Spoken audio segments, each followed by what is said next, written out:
दोस्तों, उत्तराखंड देशभक्तों की भूमि है।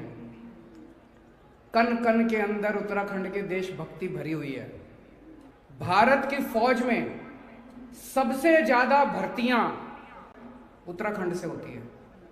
सबसे ज्यादा लोग उत्तराखंड के जाते हैं भारत की फौज में।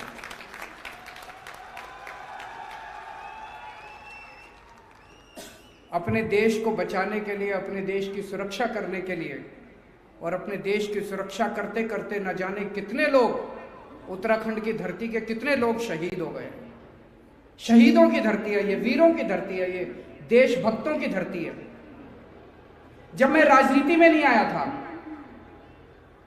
जब मैं एनजीओ चलाया करता था, मैं देखता था कई सारे फौजी, जब कभी कभी कोई फौजी शहीद हो जाता था तो उसके परिवार को देखने वाला कोई नहीं होता था। मुझे बुरा लगता था।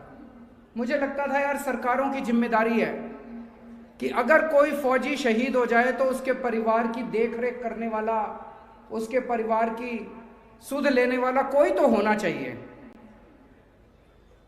जब दिल्ली में हमारी सरकार बनी तो मुझे पता चला दिल्ली पुलिस में अगर कोई शहीद हो जाता है, दिल्ली पुलिस में पुलिस वाले अगर कोई शहीद हो जाता है तो शहादत के बाद उसकी विधवा को एक सिलाई मशीन देते हैं सरकार।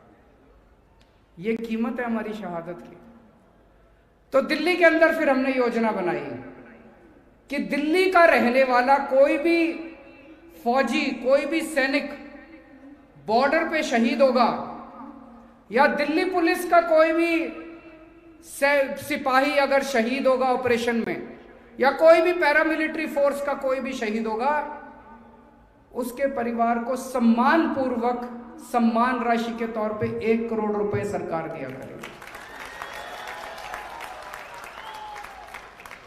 और दिल्ली में कई ऐसे शहीदों को मैं उनके घर जाके पर्सनली चेक देके आया हूं, कईयों को।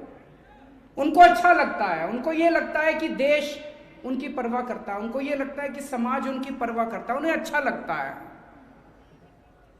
उत्तराखंड में भी करेंगे, उत्तराखंड में जब सरकार बनेगी उत्तराखंड में भी करेंगे।